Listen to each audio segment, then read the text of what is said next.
Sir iBomma రవిని arrest చేసిందే movie piracy అవుతుంది అని. ఐబొమ్మ రవి చెప్పేది అతనికి మద్దతుదారులు అందరూ చెప్తుంది.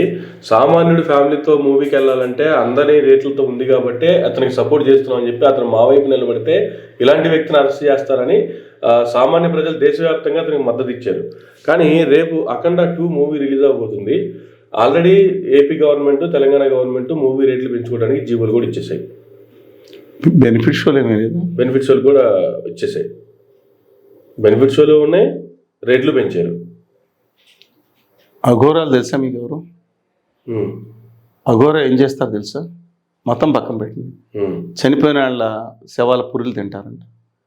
వాళ్ళు ఎవరితో సంసారం చేస్తారు తెలుసా? బతుకులు. ఆ విషయాలు చెప్పుకుంటే అసహ్యంగా ఉంటుంది. ఇక్కడ వాళ్ళని గ్లోరిఫై చేయటం అనేది ఎంతవరకు కరెక్ట్ అనేది వాళ్ళకి వదిలిపెడుతున్నాను.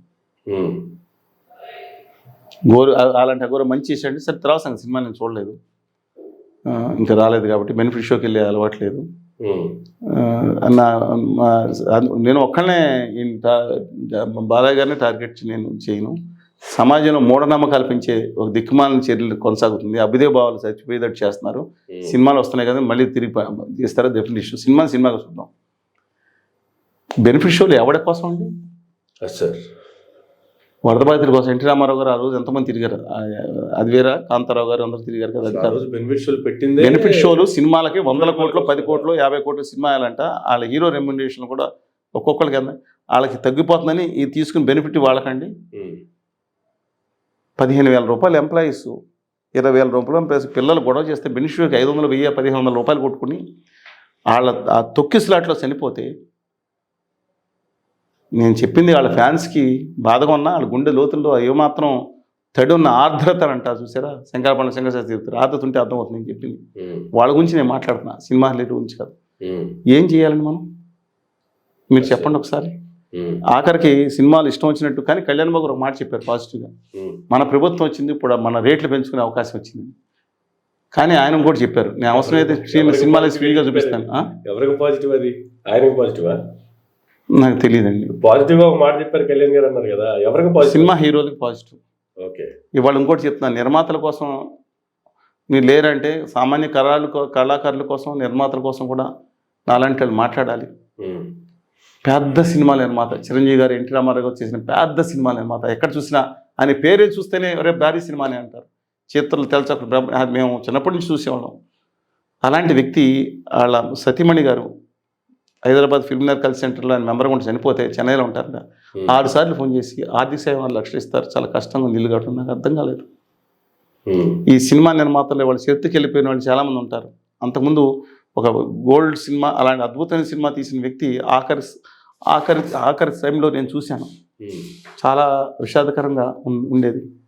90% మంది సినిమా నిర్మాతలు అందరూ వాళ్ళ షెడ్యూల్కి వెళ్ళిపోయి ఉన్నారు, బాధపడుతున్నారు. ఒక్కొక్కళ్ళ బాధ. 90% మంది సినిమా హీరోలు వందల వేలాది 10 సంఖ్యలో కోట్ల రూపాయలతో అలరారుతున్నారు. పైగా ప్రజలకి వీళ్ళు గాడ్స్ కింద మారిపోయారు, సెమీ గాడ్స్ కింద. ఇవాళ సినిమా నిర్మాతల పక్షాన మాట్లాడుతున్నాను, సామాన్యమైన కళాకారుల కింద మాట్లాడుతున్నాను, మట్టిలో మాణిక్యాల గురించి మాట్లాడుతున్నాను. వీళ్ళ కుటుంబంలోనే ఫ్యామిలీ ప్యాకేజ్ 15 మంది హీరోలు ఉంటారు. సరే, పోనే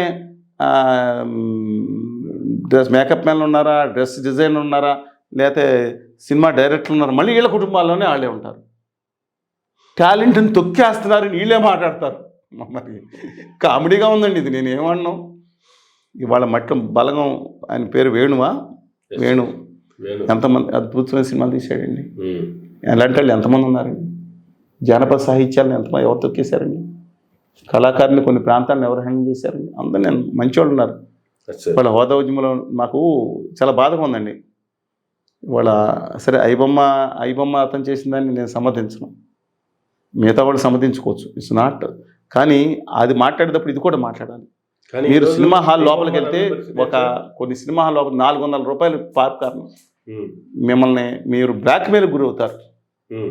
దిష్టి కొట్టేద్దాం, ఎందుకు పిల్లల దిష్టి. ఎందుకంటే వచ్చారనుకోండి, నాన్న మాకు ఇవ్వ అంటే సినిమా టికెట్ ఏమో 150 పెట్టుకుంటారు అనుకోండి. మామూలుగా ఎప్పుడో సినిమా అయిపోయిన 4 రోజుల తర్వాత వెళ్ళిందో ముందర 1000-2000 పెట్టుకుంటున్నాను. వెళ్ళిన తర్వాత భార్య ఉంటుంది,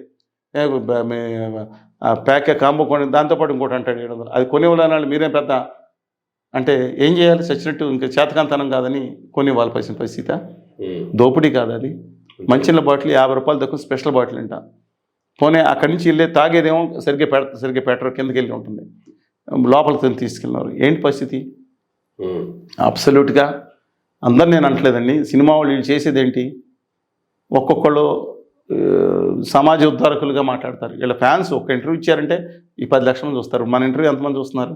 ఇలా తిట్టుకునే వాళ్ళు ఎక్కువ మంది ఉంటారు. తిట్టుకోండి, అంతమంది ఇచ్చారు, ఇంకెంతమంది తిడతారు, తిట్టుకోండి, వాళ్ళు తిట్లే దీవులు అనుకుందాము అంతే. అంతకుమించి ఏం చెప్పగలుగుతానండి? బాధగా ఉంది సమాజం పట్ల.